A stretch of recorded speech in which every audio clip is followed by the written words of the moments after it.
애굽으로 도망한 남유다 사람들.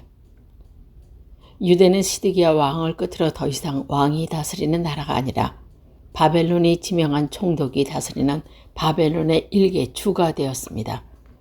바벨론 유대에 임명한 첫 번째 총독은 요시야 왕의 개혁운동에 참가했던 요시야의 서기관으로 추정하는 사반의 손자이자 예레미야 목숨을 구해준 적이 있는 아히감의 아들로 유대 귀족에 속하는 그달리아였습니다. 그달리아는 예루살렘이 아닌 미스바에서 총독의 일을 보았습니다. 왜냐하면 예루살렘 상태가 사람이 살 수 없을 정도로 심하게 파괴되고 훼손되었기 때문입니다. 그런데 그달리아는 총독의 일을 시작한 지 겨우 2개월 만에 암살당하고 맙니다. 그달리아를 암살한 사람은 바벨론이 남유다를 공격하던 초창기에 일찍이 암몬으로 도망했던 사람으로 그달리아가 총독이 되자 그달리아를 찾아와 충성을 맹세하고 관리가 된 이스마엘이었습니다. 그달리아의 보좌관 요아간이 이스마엘의 충성 맹세가 거짓이라는 것을 말했음에도 불구하고 그달리아가 이스마엘을 믿었던 것이 잘못이었습니다. 그달리아를 죽인 이스마엘은 미스바에 있던 바벨론 수비대와 죄 없는 구격까지 살해하고 다시 암몬으로 도망했습니다. 그달리아의 부하들이 이스마엘을 맹렬히 추격했으며 이스마엘과 그의 추종자들은 암몬으로 도망을 성공합니다. 그러나 얼마 후 바벨론의 보력이 있을 것이라 두려워 요나단은 예레미야를 찾아와 조언을 구합니다. 하나님으로부터 말씀을 구하면서 무슨 말씀을 하시든지 그대로 따르겠다고 약속까지 하면서 말입니다. 10일이 지나 예레미야는 요나단과 유대 백성에게 바벨론이 복종하지 않을 것이니 유대 땅에 남아서 살 것과 하나님의 뜻을 70년간 바벨론의 포로 생활을 했기 때문에 결코 삶의 방향을 애굽으로 해서는 안 될 것이라고 경고했습니다. 그러나 요하나는 바벨론의 보복을 두려워 예레미야와 약속마저도 어기고 더 나아가 예레미야까지 데리고 애굽, 지금의 이집트입니다. 애굽으로 도망합니다. 이때 많은 유다 백성이 애굽으로 따라 내려갔습니다.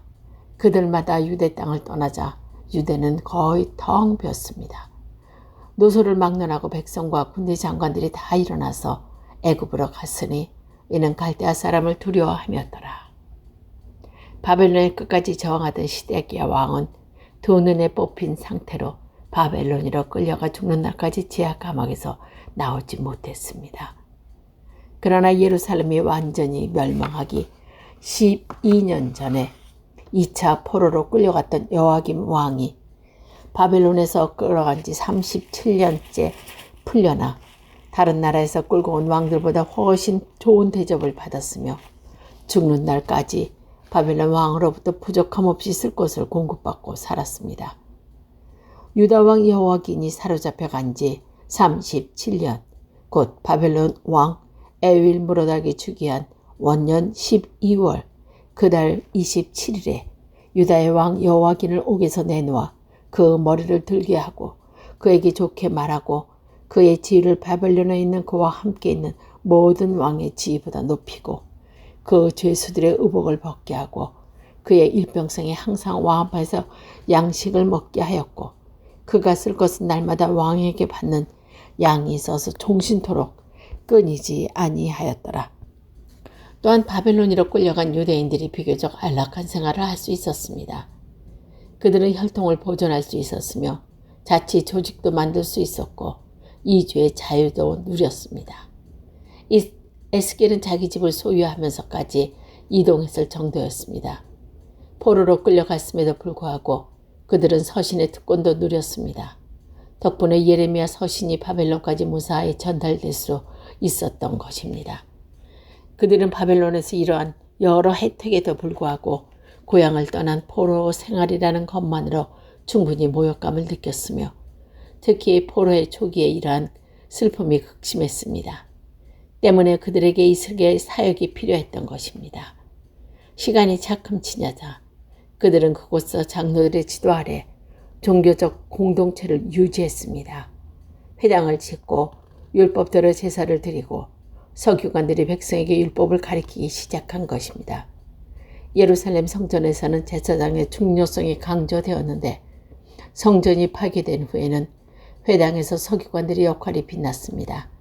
그들이 구전전승으로 문서화하고 성전에서 가져온 두루마리를 필사하며 거기에 이론적인 설명을 넣는 일까지 시작했습니다.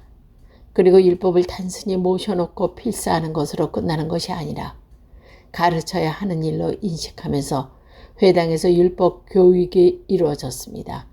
포로로 끌려간 유대인 가운데 일부는 상인이 되었는데 그들이 상당한 부를 축적하게 되어 율법을 연구하고 가르치는 서기관들을 재정적으로 뒷받침해 주었습니다.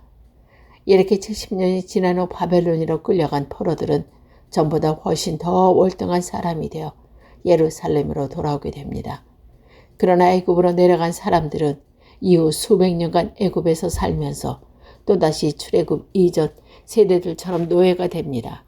예레미야를 통한 하나님의 경고를 무시하고 잘못된 방향으로 이주한 것에 대한 대가가 혹독했던 것입니다. 그들은 헬라 제국시대 포톨레미 왕조가 유대를 통치할 때 70인령이 만들어지고 난 후 노예에서 해방되어 유대로 돌아오게 됩니다. 그들이 애굽에서 보낸 세월은 장장 300년이 되었습니다. 바벨론 포로로 잡혀간 1, 2, 3차에 걸쳐 바벨론으로 끌려갔습니다. 70년 후 다시 1, 2, 3차에 걸쳐 예루살렘으로 포로들이 귀환합니다. 애굽으로 내려간 사람들은 바벨론에서 임명한 유대 총독 그달랴를 죽이고 애굽으로 내려갔습니다. 애굽에서 노예 생활을 하다가 300년 후에 예루살렘으로 귀환합니다. 요세푸스에 의하면 포톨레미 왕조의 포톨레미 2세가 70인령을 위해 유대인들을 존중해 주면서 국산 예산을 들여 속량해 주어 노예에게 해방을 지어준 유대인의 숫자는 12만 명에 이르렀다고 합니다. 물론 이때 귀환한 노예 12만 명 가운데 포톨레미 왕조 초기에 유대에 끌려간 상당수의 유대인들도 포함되어 있습니다. 70년 만에 페르시아로 돌아온 유대인들의 역사입니다. 오랜 역사를 가진 애집 국가 520년간 상아시아의 주인이었던 아수르 사이에서 마침내 월등하게 살아남은 근동의 대제국을 이룬 바벨론은 의외로 70년 만에 제국의 문을 닫습니다. 이는 43년에 걸쳐 군사적으로 탁월하고 무서운 힘을 발휘했던 느부갓네살 왕이 죽고 난 후 그 뒤에 이은 왕들이 뛰어나지 못했기 때문입니다. 느부갓네살 아들 마르둑은 2년간 통치한 후 그의 매부 네리글라살에 의해 살해됩니다. 마르둑을 죽이고 왕이 된 네리글라살이 죽은 후에는 네리글라살의 아들 라바시 마르둑 이후 왕위를 계속하지만 몇 개월 후 라바시 마르둑마저도 나보니두스를 포함한 신하들에게 암살당하고 맙니다. 왕권은 느부갓네살 가문에서 나오니 두스 가문으로 옮기게 됩니다. 하란 출신으로 아람 귀족의 아들인 나보니두스는 느부갓네살 이후 가장 유력한 통치자였습니다. 그러나 그는 마르둑의 신을 섬겼던 느부갓네살과 그의 가문과는 달리 자신의 어머니가 섬겼던 신이라는 달 신을 섬기면서 마르둑 제사장의 분노를 샀으며 지지 기반을 잃어갔습니다. 나보니두스는 심지어 그의 아들 벨사살에게 나라를 맡기고 자신은 종교 생활을 위해 10년간 아라비아 사막에 있는 에돔의 남동쪽 테마에 가서 기거까지 했습니다. 바벨론 백성에게 오랜 전통이 있었는데 그것은 바로 매년 연례식이로 여기는 아코투라고 불리는 새해 잔치였습니다. 그러는 나보니누스가 10년 동안 사막에 있으면서 이 새해 잔치가 중단되었던 것입니다. 그러자 처음에는 마르둑 제사장이 나보니두스에게 불만을 드러냈지만 나중에는 일반 백성까지 나보니두스를 싫어하게 됩니다. 문제의 심각함을 느낀 나보니두스가 바벨론으로 돌아와 이 새해 잔치를 부활하며 분위기를 쇄신하려 했으나 이미 백성의 마음은 나보니두스에게서 떠나가 버렸습니다. 이러한 상황이 전개되고 있을 때 페르시아의 고레스와 오비스에서 바벨론 군인들을 상대로 큰 승리를 거두었고 여세를 몰아 바벨론 성으로 진격해 왔을 때 마르둑 제사장과 바벨론 백성은 오히려 성문을 열고 고레스를 해방자로 맞이한 것입니다. 고레스는 바벨론 백성이 이 새 잔치를 얼마나 중요하게 여기는지 잘 알고 있습니다. 그래서 고레스는 원정길에 오를 때 그의 아들 캄비세스를 바벨론에 머물게 하며 이 새해 잔치에 캄비세스가 자신을 대신해 참석할 정도였습니다. 캄비세스는 고레스, 키트로스 2세, 캄비소스를 대신해 여러 번이나 이 새해 잔치에 참석했습니다. 이렇게 페르시아의 고레스에 의해 나라가 멸망하기 전까지 바벨론은 유대에서 끌려간 포로들을 다른 나라에서 끌고 온 포로들과 구분하기 위해 유대인이라고 불렀습니다. 그때부터 히브리 민족 이스라엘과 함께 유대인들이 등장합니다. 유대인의 상술, 유대인의 탈무드 등이 그래서 나온 말입니다. 구약 성경에서는 유대인이라는 말이 공식적으로 나타나지는 않습니다. 바벨론으로 끌려가서 생겨난 말이기 때문입니다. 구약 성경에서는 아브라함의 후손, 히브리 민족, 이스라엘, 북이스라엘, 남유다까지만 나옵니다.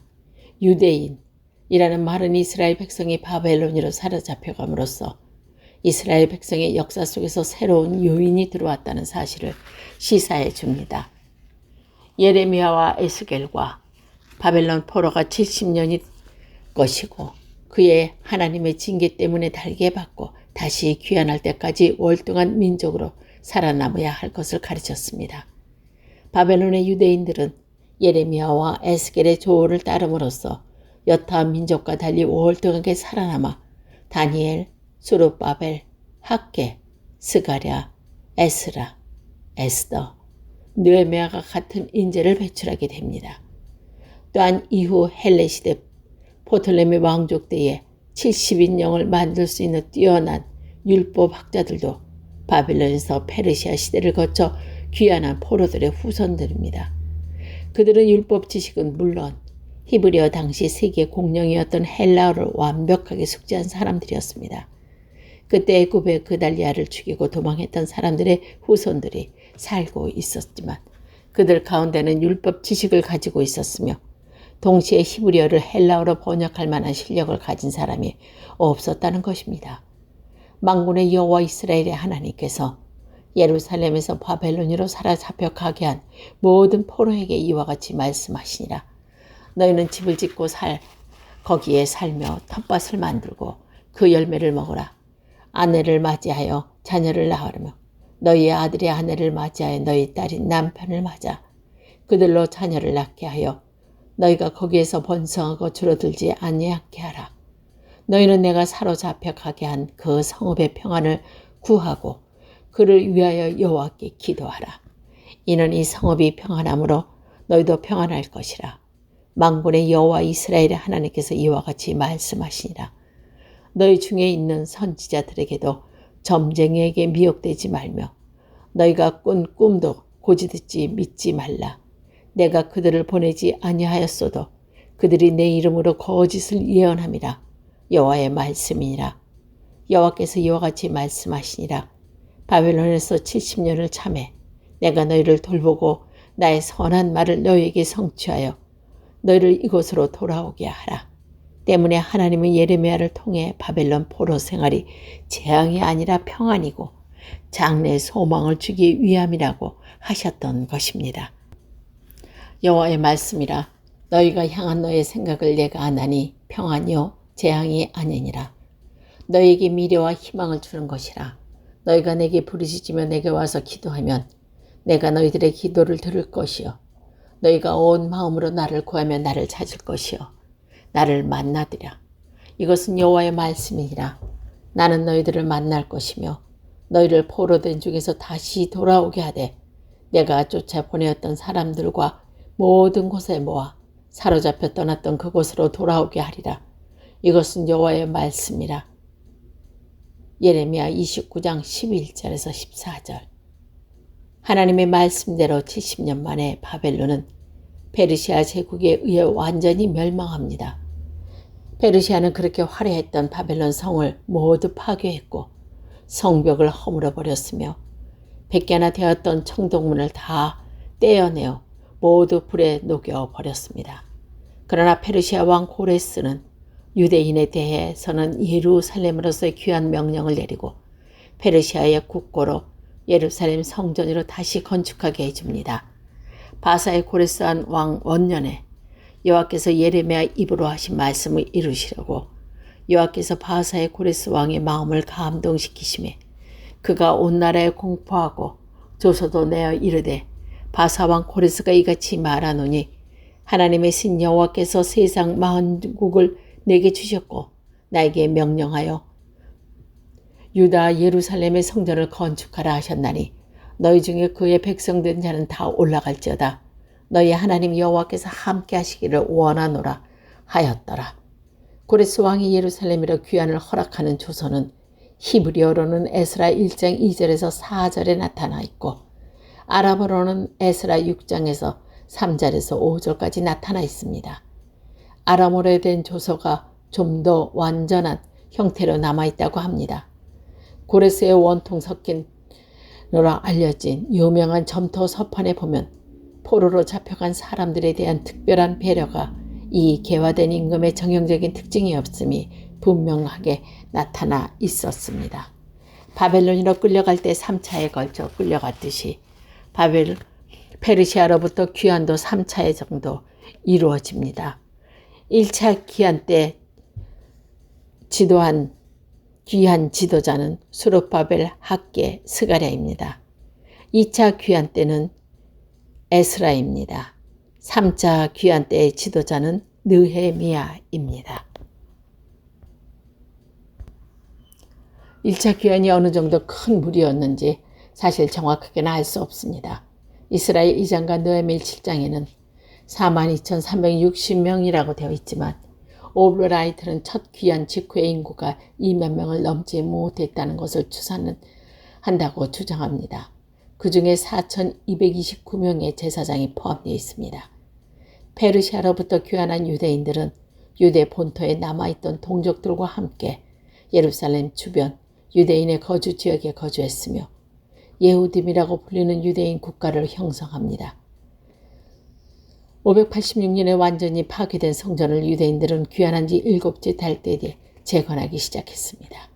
2차 귀환은 에스라와 함께 페르시아 제국에 있던 이스라엘 자손들과 제사장들, 레위 사람들, 노래하는 자들, 문지기들, 느드딤 사람 중에 약 1,500명이 동행했습니다. 에스라는 페르시아에서 출발한 지 7개월 만에 예루살렘에 도착해서 지체하지 않고 그 일, 즉 율법을 읽고 해석하고 그것을 시행하는 일에 시작해 예루살렘을 새롭게 재건해 나갔습니다. 그리고 3차 귀환 때는 페르시아 왕에게 12년간의 휴가를 받은 느헤미야가 자신을 따르는 소수를 데리고 온 것 같습니다. 고레스는 예루살렘으로 귀환 명령을 내린 뒤 1년 후에 예루살렘 성전의 재건을 위해서 느부갓네살이 약탈해 갔던 성전의 기물들까지 반환해 줍니다. 그러나 이것이 유대의 정치적 회복은 아니었습니다. 예루살렘의 회복은 경제성의 기말을 둔 대제국 페르시아의 지방화 정책의 일환이었습니다. 이스라엘의 하나님은 참 신이시라. 너희 중에 그의 백성이 된 자는 다 유다 예루살렘으로 올라가서 이스라엘 하나님 여호와의 성전을 건축하라. 이는 예루살렘에 계신 하나님이시라.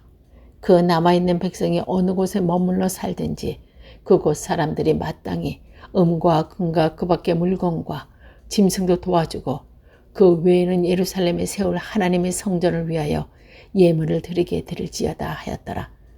고레스 왕이 또 여호와의 성전 그릇을 꺼내니 옛적에 느부갓네살이 예루살렘으로 옮겼다가 다시 자기 신들이 신당에 두었던 것이었으니라.